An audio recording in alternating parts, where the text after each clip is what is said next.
বিশ্বনবী ধীরস্থির ভাবে কথা বলতেন, তাড়াহুড়ো করতেন না।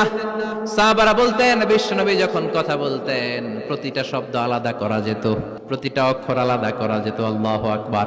আবার জরুরি কোনো কথা যখন বিশ্বনবী বলতেন ওইটাকে 3 বার বিশ্বনবী রিপিট করতেন। কয়বার? কারণ জরুরি। কারণ কি? যেন না ভুলে যায়, ভুল যেন না হয় 3 বার বলতেন।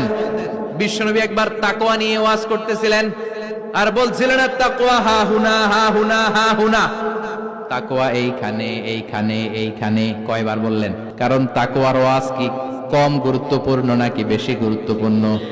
তাকওয়া মানে কার ভয়?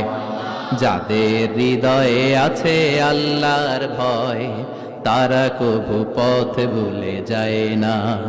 আল্লাহর প্রেম ছাড়া এই দুনিয়ায় কারো কাছে কোনো কিছু চায় না। ঠিক কি না? যা